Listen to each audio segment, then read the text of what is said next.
Students, plus one അക്കൗണ്ടിങ്ങിലെ petty cash book എന്ന ടോപ്പിക്കാണ് ഇന്നത്തെ വീഡിയോയിൽ നമ്മൾ പരിചയപ്പെടുന്നത്. ആദ്യം പെറ്റി ക്യാഷ് ബുക്ക് എന്താണെന്ന് മനസ്സിലാക്കുക. വൻകിട ബിസിനസ് സ്ഥാപനങ്ങളിൽ മെയിൻ ക്യാഷ്യർ കൂടാതെ ചെറിയ എമൗണ്ടിന്റെ പേയ്മെന്റ്സ് നടത്താൻ വേണ്ടിയിട്ട് ഒരു ക്യാഷ്യർ അപ്പോയിന്റ് ചെയ്തിട്ടുണ്ടാവും. അങ്ങനെയുള്ള ആളിനെയാണ് നമ്മൾ പെറ്റി ക്യാഷ്യർ എന്ന് വിളിക്കുന്നത്. ഈ പെറ്റി ക്യാഷ്യർ മെയിൻറ്റെയിൻ ചെയ്യുന്ന ക്യാഷ് ബുക്കിനെ നമുക്ക് പെറ്റി ക്യാഷ് ബുക്ക് എന്ന് വിളിക്കാം. പെറ്റി പേയ്മെന്റ്സ് എല്ലാം ചെയ്യേണ്ട ഉത്തരവാദിത്വം ആരുടേതായിരിക്കും? പെറ്റി ക്യാഷ്യറുടേതായിരിക്കും. പെറ്റി പേയ്മെന്റ്സ് എന്ന് പറയുമ്പോൾ താരതമ്യേന ചെറിയ തുകയുടെയാണ്. അത് മെയിൻ ക്യാഷ് ബുക്കിൽ നമ്മൾ എഴുതി കഴിയുമ്പോൾ മെയിൻ ക്യാഷ് ബുക്കിന്റെ സൈസ് കൂടിപ്പോവും. അതുപോലെ തന്നെ ചിലപ്പോൾ ലക്ഷങ്ങളുടെ കോടികളുടെ കാര്യങ്ങളൊക്കെ ആയിരിക്കും മെയിൻ ക്യാഷ് ബുക്കിൽ എഴുതുന്നത്. അതിനിടയ്ക്ക് ചെറിയ എമൗണ്ടുകൾ എഴുതുമ്പോൾ അവിടെ അതിന് ബുദ്ധിമുട്ടുകൾ നേരിടാം. ടോട്ടൽ ചെയ്യുമ്പോഴും ബാലൻസ് ചെയ്യുമ്പോഴും ഒക്കെ ബുദ്ധിമുട്ടുകൾ നേരിടാം. അത് വളരെ ലെങ്തി ആയി പോകും. ഈ പ്രശ്നം ഒഴിവാക്കാൻ വേണ്ടിയാണ് പെറ്റി ക്യാഷ് ബുക്ക് തയ്യാറാക്കുന്നത്. പെറ്റി ക്യാഷ് ബുക്ക് തയ്യാറാക്കുന്ന ഒരു ഇംപ്രസ് സിസ്റ്റം ഉണ്ട്.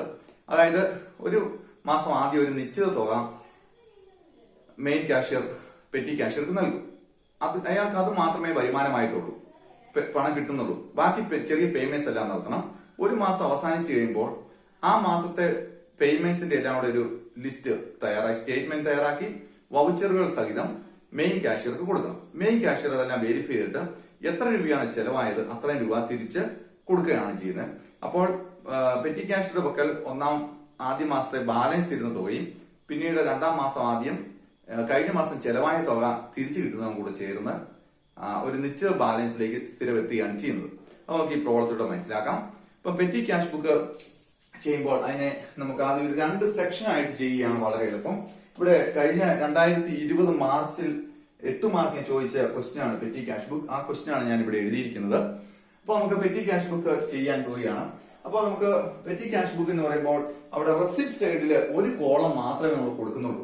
സാധാരണ ഒരു അക്കൗണ്ട് എന്ന് പറയുമ്പോൾ ഇത് 2 സൈഡ് വേണം, അല്ലെ 2 സൈഡിൽ കോളം സ്കൂളിൽ വേണ്ടതാണ്, ഡേറ്റും പർട്ടിക്കുലേഴ്സും ഒക്കെ. പക്ഷെ പെറ്റി ക്യാഷ്യറെ സംബന്ധിച്ച് മെയിൻ ക്യാഷ്യറിൽ നിന്ന് മാത്രമേ പണം ലഭിക്കാനുള്ളൂ. അതുകൊണ്ട് അവിടെ കൂടുതൽ ഐറ്റംസ് വരാനില്ലാത്തതുകൊണ്ട് ഡെബിറ്റ് സൈഡിൽ ഡെബിറ്റ് എമൗണ്ട് കോളം മാത്രം നമ്മൾ കൊടുക്കുന്നു. അതുകൊണ്ട് ഡെബിറ്റ് സൈഡ് തീരുകയാണ്. പിന്നെ ക്രെഡിറ്റ് സൈഡാണ് ഇങ്ങോട്ട് പോകുന്നത്. ഇനി ഇവിടെ നമ്മൾ ക്രെഡിറ്റ് സൈഡിലേക്ക് വരുമ്പോൾ ഡേറ്റ്, പർട്ടിക്കുലേഴ്സ്. അപ്പൊ ക്യാഷ് കിട്ടിയാലും പർട്ടിക്കുലേഴ്സ് ഇവിടെ എഴുതേണ്ട കാര്യങ്ങൾ ഡെബിറ്റ് സൈഡിലെ പർട്ടിക്കുലേഴ്സിൽ എഴുതേണ്ടത് നമ്മൾ ഇവിടെ എഴുതും, എമൗണ്ട് ഇങ്ങോട്ട് എഴുതുകയാണ് ചെയ്യുന്നത്. അതുപോലെ ഇവിടെ നമ്മൾ കുറച്ച് സ്പേസ് ഇപ്പോൾ ഇട്ടിരിക്കുന്നത് ഈ എക്സ്പെൻസുകൾ നമുക്ക് പല കാറ്റഗറി തിരിച്ച് എഴുതേണ്ടതായിട്ടുണ്ട്. അതിനുവേണ്ടിയാണ് അത് നമ്മൾ ആദ്യം ടോട്ടൽ ഒന്നാം ഘട്ടം ഇതെല്ലാം ഒന്ന് കംപ്ലീറ്റ് ആക്കി കഴിഞ്ഞ് മാത്രമേ അതിലേക്ക് പോകുന്നുള്ളൂ. ഇപ്പം പ്രോബ്ലം എങ്ങനെ ഒരു പെറ്റി ക്യാഷ് ബുക്ക് എങ്ങനെയാണ് ചെയ്യേണ്ടതെന്ന് മനസ്സിലാക്കുക. ആദ്യം നമ്മൾ ഇതുപോലെ ഫോമാറ്റ് വരയ്ക്കുക. ഫോം വരച്ചു, cash received, date, particulars, voucher number, total ഇത്ര എഴുതുക. ബാക്കി ഒരു 4-5 കോളങ്ങൾക്കുള്ള സ്പേസ് ഇട്ടേക്കുക. അത് നമുക്ക് പിന്നീടാണ് ഉപയോഗിക്കുന്നത്. ആദ്യം നമുക്ക് നോക്കാം. ക്യാഷ് റിസീവ്ഡ് ഡേറ്റ് എഴുതണം 2018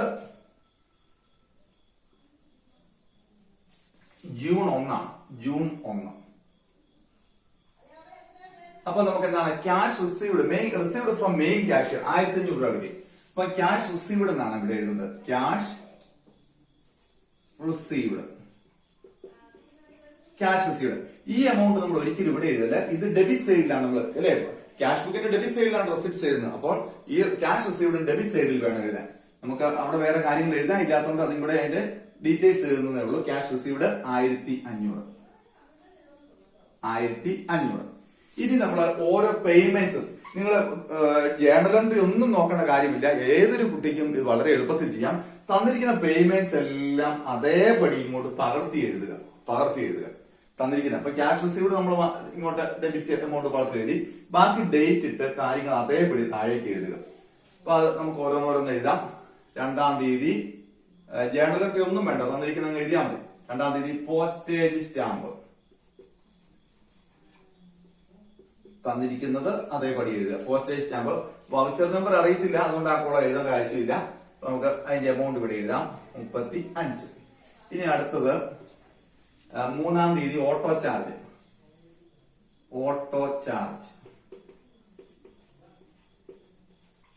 അതിന്റെ എമൗണ്ട് 50 ആണ്. അപ്പൊ അതും ഇങ്ങോട്ട് എഴുതുക. ഓരോന്ന് നേരെ എഴുതുക. ഇവിടെ പിന്നീടാണ് എഴുതുന്നത് കേട്ടോ, അത് 2-ാം ഘട്ടം. ഇനി 3-ാം തീയതി 5-ാം തീയതി റിഫ്രഷ്മെന്റ് ആണ്. Refreshments amount 85.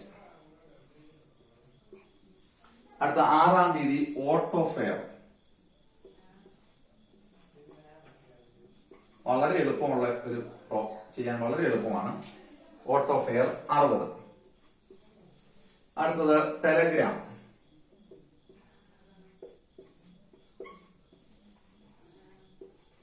ടെലഗ്രാം 42.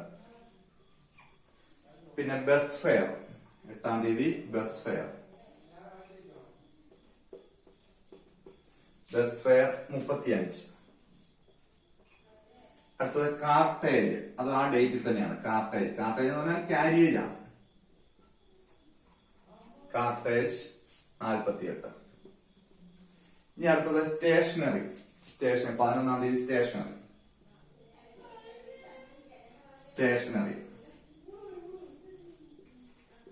സ്റ്റേഷനറി 25 രൂപ. ഓരോന്നും ഇതുപോലെ അങ്ങോട്ട് എഴുതുക. 8 മാർക്കിന്റെ ഫോളോ ഒക്കെ ചോദിച്ചിരുന്നതാണ്. അടുത്ത 12-ാം തീയതി pen, paper, pencil. Paper, pen, pencil amount 85. അടുത്തത് 13-ാം തീയതി റിഫ്രഷ്മെന്റ്സ്. ഒരേ ഐറ്റം തന്നെ വീണ്ടും ആവർത്തിച്ച് വരാം. റിഫ്രഷ്മെന്റ്സ് 40. അടുത്തത് 18-ാം തീയതി ഫോട്ടോസ്റ്റാറ്റ് ചാർജസ്. 18 ഫോട്ടോസ്റ്റാറ്റ്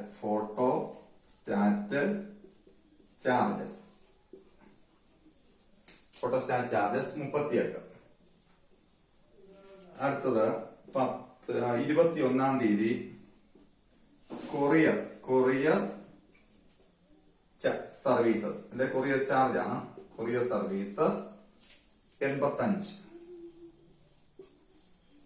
27-ാം തീയതി പോസ്റ്റേജ് സ്റ്റാമ്പ്.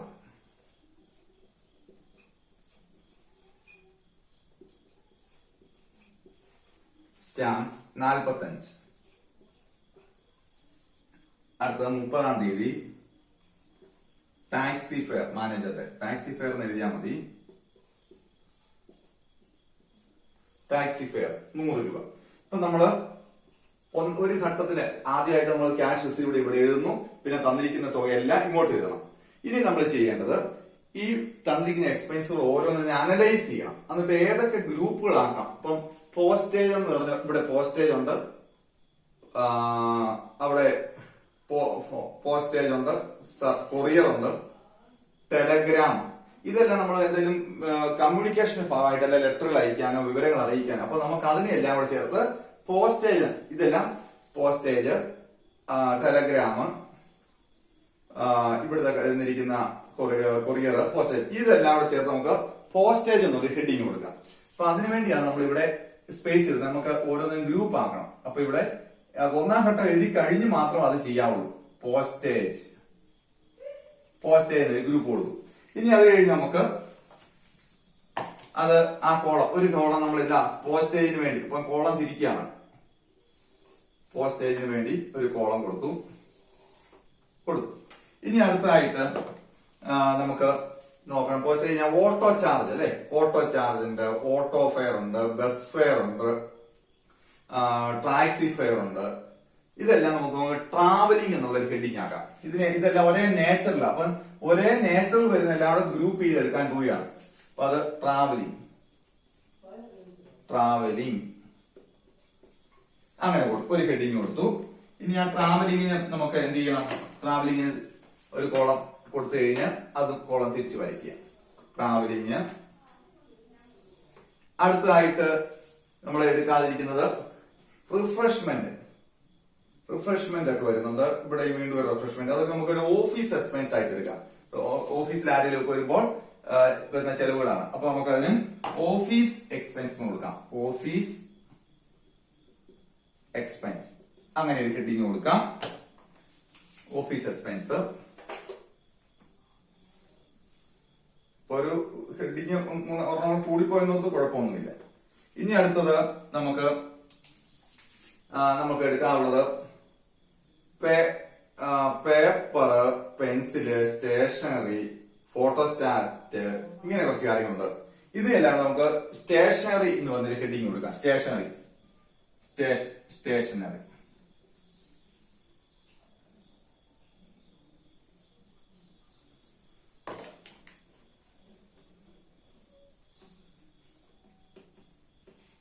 അപ്പോൾ അടുത്ത ഘട്ടത്തിലേക്ക്, ഒന്നാം ഘട്ടത്തിൽ നമ്മൾ തന്നിരിക്കുന്ന കാര്യങ്ങളെല്ലാം ക്യാഷ് റിസീവ്ഡ് ഡെബിറ്റ് എമൗണ്ട് കോളത്തിൽ എഴുതി, ബാക്കി കാര്യങ്ങളെല്ലാം ഇങ്ങോട്ട് എഴുതി. ഇനി നമ്മൾ തന്നിരിക്കുന്നതിനെല്ലാം മൊത്തം എഴുതി കഴിഞ്ഞാൽ ഗ്രൂപ്പ് തിരിച്ച് ഹെഡിങ്ങുകൾ കൊടുത്തു. ഇനി ഓരോന്നും പകർത്തി അങ്ങോട്ട് എഴുതുകയാണ് ചെയ്യേണ്ടത് അല്ലെ. പോസ്റ്റേജ് ഈ 35 രൂപയാണ്. അപ്പൊ ഈ 35 ഏത് കോളത്തിലേക്ക് എഴുതണം? പോസ്റ്റേജിന്റെ കോളത്തിലേക്ക് ആ 35 എഴുതണം. അപ്പം വേറൊരു മഷിക്ക് ഞാൻ അത് തിരിച്ചറിയാൻ വേണ്ടി എഴുതുകയാണ്. 35 അത് എഴുതി. ഇവിടെ ഒന്നും വേണ്ട. ഇനി അടുത്ത് ഓട്ടോ ചാർജ് 50 രൂപ. ഓട്ടോ ചാർജ് 50 രൂപ. അത് നമുക്ക് ട്രാവലിംഗിനകത്ത് എഴുതാം. അപ്പൊ അത് ആ കോളത്തിലേക്ക് എഴുതണം. ഇതിന് നേരെ ഈ കോളത്തിൽ ട്രാവലിംഗ് 50 എഴുതി. ഇനി അടുത്ത റിഫ്രഷ്മെന്റ്, അത് നമ്മൾ ഓഫീസ് എക്സ്പെൻസ് എന്നാണ് കൊടുത്തേക്കുന്നത്. അപ്പം അത് അങ്ങോട്ട് എഴുതാം, ഓഫീസ് എക്സ്പെൻസ്. അടുത്ത ഓട്ടോ ഫെയർ, അപ്പൊ അതും ട്രാവലിംഗിന്, അതിന് പുതിയ കോളം ഒന്നും വേണ്ട, അത് ഈ കോളത്തിലേക്ക് തന്നെ എടുത്താൽ മതി. ഓട്ടോ ഫെയർ 60 അവിടെ. അടുത്ത ടെലഗ്രാമ, അത് പോസ്റ്റേജ് ആൻഡ് ടെലഗ്രാം ഒരുമിച്ച് വരുന്ന കാര്യമാണ്. അതുകൊണ്ട് അത് നമുക്ക് ടെലഗ്രാമിൽ ഇങ്ങോട്ട് എഴുതാം. ബസ് ഫെയർ ട്രാവലിംഗിനകത്ത് വരികയാണ്. അപ്പൊ അത് ഇങ്ങോട്ട് എഴുതാം. അതുപോലെ കാർട്ടേജ് എന്ന് പറഞ്ഞാൽ ക്യാരിയേജ് ആണ്. അത് ട്രാവലിംഗിന്റെ കൂടെ എഴുതാം, 48. അതുപോലെ സ്റ്റേഷനറിക്ക് നമ്മളൊരു കോളം കൊടുത്തിട്ടുണ്ട്, അത് അങ്ങോട്ട് എഴുതാം. സ്റ്റേഷനറി 25 രൂപ. അതുപോലെ പേപ്പർ പെൻസിൽ 85 രൂപ. അതും സ്റ്റേഷനറിക്കകത്ത് വരുന്നതാണ്. പേപ്പർ പെൻസിൽ എല്ലാം സ്റ്റേഷനറി. ഇനി റിഫ്രഷ്മെന്റ് നമ്മളത് ഓഫീസ് എക്സ്പെൻസിൽ കൊടുത്തിരിക്കുന്നതാണ്. അപ്പൊ അതിന് നേരെ അവിടെ എഴുതുക. അതുപോലെ ഫോട്ടോസ്റ്റാറ്റ് ചാർജ്, അത് സ്റ്റേഷനറിക്കകത്ത് ഉൾപ്പെടുത്താം. ഫോട്ടോസ്റ്റാറ്റ്. ഇനി നമുക്ക് കൊറിയർ സർവീസ് ഉണ്ട്. കൊറിയർ എന്ന് പറഞ്ഞാൽ പോസ്റ്റൽ ആയിട്ട് ബന്ധപ്പെട്ടാണ്. അതുകൊണ്ട് അത് പോസ്റ്റേജിന്റെ കൂടെ എഴുതാം. പിന്നെ പോസ്റ്റേജ് സ്റ്റാമ്പ് മേടിച്ചത്, അതും പോസ്റ്റേജിന്റെ കോളത്തിലേക്ക് വരട്ടെ. അടുത്തത് ടാക്സി ഫെയർ, അത് ട്രാവലിംഗിനകത്ത് എഴുതാം. ടാക്സി ഫെയർ ട്രാവലിംഗിന് എഴുതാം. അപ്പൊ നമുക്ക് ഇത്രയും കാര്യങ്ങൾ നമ്മൾ ഷെയർ ഇതെല്ലാം അങ്ങോട്ട് ആദ്യം ഇത്രയെല്ലാം എഴുതി, അത് കഴിഞ്ഞ് ഓരോന്നിനെയും ഗ്രൂപ്പ് തിരിച്ച് അതാത് ഹെഡിങ്ങിലേക്ക് എഴുതി. ഇനി നിങ്ങൾ ചെയ്യേണ്ടത് വളരെ ശ്രദ്ധിക്കണം. ഇതിന്റെ അടിയിൽ ഒരു വരയിടുകയാണ്. അതായത് ഇവിടെ കൂട്ടി ഇങ്ങേറ്റം തൊട്ട് ഒരു വര ഇവിടെ വരെ ഇടുക. ഇവിടെ വരെ വരയിട്ടിട്ട് എന്ത് ചെയ്യണം? എല്ലാം കൂട്ടി എഴുതണം. ഇതെല്ലാം കൂട്ടി എഴുതുക. അപ്പൊ 5, 10, 12, 5, 17, 8, 25, 30, 35, 35, 10, 45, 53, 3, 5, 5, 3, 8, 8, 5, 13, 8, 21, 6, 27, 4, 31, 3, 34, 4, 38, 10, 48, 7, 55, 10, 65, 67, 6, 1, 7, 773 രൂപ ടോട്ടൽ വന്നിട്ടുണ്ട്. അങ്ങനെ എല്ലാം ടോട്ടൽ ഇടാം. 5, 2, 7, 10, 17, 1, 4, 4, 8, 8, 16, 4, 20. ഇതിന് എല്ലാ കോളത്തും ടോട്ടൽ ചെയ്യുക. 5, 8, 13, 5, 6, 13, 5, 8, 5, 1, 5, 6, 6, 12, 3, 15, 4, 19, 9, 1, 2. അപ്പൊ 200. ഇനി ഇതിന്റെ കൂട്ടി എഴുതണം. 5, 8, 4, 12. ഇവിടെ 5, 5, 10, 18, 2, 8, 18, 1, 3, 8, 11, 3, 14. ഇങ്ങനെ ഓരോ പാസ്റ്റേജ് ചാർജ് നമുക്ക് 207 രൂപ ആയിട്ടുണ്ട്. ട്രാവലിംഗ് 293, ഓഫീസ് എക്സ്പെൻസ് 125, അതുപോലെ സ്റ്റേഷനറി. അപ്പൊ ഇത്രയും കാര്യങ്ങൾ മാത്രമേ നമുക്ക് ഇവിടെ ആവശ്യമുള്ളൂ. ഇനി നമുക്ക് ഈ കോളങ്ങൾ എന്ത് ചെയ്യണം? ഒന്ന് ബാലൻസ് ചെയ്യണം. ഇത്രയും മതി, ഇതിന്റെ ആവശ്യം നമുക്കുള്ളൂ. അതിനടിയിൽ ഒരു വര ഇടുക. അത് ആ വര ഇടുന്നത് ഒരിക്കലും ഇങ്ങോട്ട് കയറി വരില്ല. ഇനി നമ്മൾ ഇവിടെ അല്പം സ്പേസ് എഴുതാൻ ഇട്ടിട്ട് ബാലൻസ് ചെയ്യാൻ പോവുക. അത് ഇങ്ങനെ വെച്ച് താഴെ വേണം വരയ്ക്കാൻ. ബാലൻസ് ചെയ്യാൻ വേണ്ടി പോവാണ്. അതേ നേരെ ഇവിടെ സ്പേസ് വരണം, എഴുതാനുള്ള ഇടം ഉണ്ടാവണം. അതനുസരിച്ച് എഴുതാവുള്ളൂ. അപ്പൊ നമുക്ക് ഇത് ക്രെഡിറ്റ് എമൗണ്ട് കോളം, ഇവിടെ ഡെബിറ്റ് എമൗണ്ട് കോളത്തിലും അതുപോലെ തന്നെ എഴുതുക. ഇനി നമ്മൾ ഈ രണ്ട് സൈഡുകൾ തമ്മിലുള്ള ഡിഫറൻസ് കണ്ടുപിടിക്കുകയാണ്. അപ്പൊ ബാലൻസ് ഇത് നമുക്ക് ആവശ്യമില്ല. ഇത് ഇത്രയും കാര്യങ്ങൾ മാത്രമാണ്. ഇപ്പൊ ഡെബിറ്റ് ടോട്ടൽ 1500, ക്രെഡിറ്റ് നമുക്ക് ഇത്രയും കിട്ടിയിട്ടുണ്ട്. ഇത് ബാലൻസ് ചെയ്യാൻ വേണ്ടി ഡെബിറ്റ് ടോട്ടൽ എന്ത് ചെയ്യണം? ഇങ്ങോട്ട് എഴുതി ഇനി ആ ടോട്ടൽ ഇങ്ങോട്ട് എടുത്തെഴുതി. അപ്പൊ ഇവിടെ ശ്രദ്ധിക്കുക, ഇതിങ്ങനെ വരച്ചു കഴിഞ്ഞാൽ പിന്നെ അടിയിൽ ഒരു വര, ഇതിന്റെ ഇനി ആവശ്യമില്ല. ഇത്ര ഇടമാരിയാണ്, ഇവിടെ ഒരു സ്പേസ് ഇട്ട് വേണം എഴുതാനുള്ളത്. അപ്പൊ അതിന് നേരെ തന്നെ വരയ്ക്കുക. 1500 ഇവിടെ എഴുതി.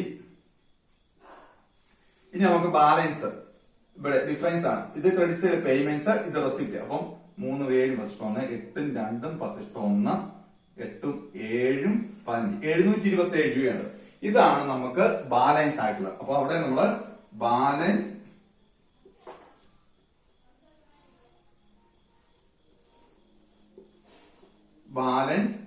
സി ഡി എന്ന ഇത് എഴുതണം, 727. ആ ബാലൻസ് നമ്മൾ ഇനി എന്ത് ചെയ്യണം, ഇങ്ങോട്ട് ഇറക്കി എഴുതണം. Balance B D, balance broad down എന്ന് ഇത് ഇങ്ങോട്ട് 727 രൂപ എഴുതിയിടുക. കൂടാതെ ഇതിന് താഴേക്ക് ചെലവായ തുകയുണ്ട് അല്ലെ, ചെലവായത് 773 രൂപ. അത് നമ്മൾ ബൈ ക്യാഷ് റിസീവ്ഡ് എന്ന് പറഞ്ഞ് ഇങ്ങോട്ട് എഴുതണം. ഇവിടെ അടുത്ത ഡേറ്റിൽ, അതായത് 2018 ജൂലൈ 1 എഴുതാം. ജൂലൈ 1 ഇവിടെ ക്യാഷ് റിസീവ്ഡ് എന്നും പറഞ്ഞ് എഴുതി ഈ ചെലവായ 773 കൂടി ഇങ്ങോട്ട് എഴുതിയിടണം. അപ്പൊ ആ രീതിയിൽ നമ്മൾ കോളം ചെയ്ത് നമുക്ക് ഇംപ്രസ് സിസ്റ്റം എന്ന് വിളിക്കാം. ഇപ്പൊ തന്നിരിക്കുന്ന ആദ്യം ഇത് ഡെബിറ്റ് എമൗണ്ട് കോളം വരച്ചു, ഡേറ്റ്, പർട്ടിക്കുലേഴ്സ്, ഇത്രയും കാര്യങ്ങളെല്ലാം വരയ്ക്കുക. തന്നിരിക്കുന്ന ക്യാഷ് റിസീവ്ഡ് ഡെബിറ്റ് സൈഡിൽ എഴുതുന്നു, തന്നിരിക്കുന്ന പേയ്മെന്റ്സ് എല്ലാം ഇങ്ങോട്ട് എഴുതുന്നു. ഇവിടെ വരെ എഴുതി കഴിഞ്ഞ് ഇതിനെ നമ്മൾ സിമിലാരിറ്റി ഉള്ളതിന് അനുസരിച്ച് ഗ്രൂപ്പുകളാക്കി ഹെഡിങ് കൊടുത്തു. എന്നിട്ട് ഇത് ഓരോന്നും പകർത്തി എഴുതുന്നു. പോസ്റ്റേജ് ഇങ്ങോട്ട് എഴുതി, ഓട്ടോ ചാർജ് ട്രാവലിംഗിൽ എഴുതി, അങ്ങനെ എഴുതുക. അതിന് മൊത്തത്തിൽ ഇവിടുന്ന് ഒരു വര വരച്ചു, എല്ലാം കൂട്ടി എഴുതണം. കൂട്ടി എഴുതി കഴിഞ്ഞ് ഇവിടെ ഇങ്ങോട്ട് നീക്കി വരയ്ക്കരുത്, ഇവിടെ തൊട്ട് ഇങ്ങോട്ട് വരയ്ക്കുക, അതിന്റെ ആവശ്യമില്ല. പിന്നെ ഇവിടെ ഒരു ഐറ്റം എഴുതാനുള്ള ഇട ഇടുക. എന്നിട്ട് നമുക്ക് സ്കെയിൽ ഇങ്ങനെ വെച്ച് ഇത്രയും സ്പേസ് ഇട്ട് താഴേക്ക് ഇങ്ങനെ വരച്ച് അതേ ലെവലിൽ ഇവിടെ വരച്ചിട്ട് ബാലൻസ് ചെയ്യാൻ പോവാണ്. ഡെബിറ്റ് സൈഡിലെ ടോട്ടൽ ഇവിടെ എഴുതി 1500, അത് ഇങ്ങോട്ട് എടുത്ത് എഴുതി. ഡിഫറൻസ് 727 രൂപ കിട്ടി. അത് നമ്മൾ അടുത്ത മാസത്തേക്ക് ഇറക്കി എഴുതി, അത് ഇവിടെ എഴുതണം.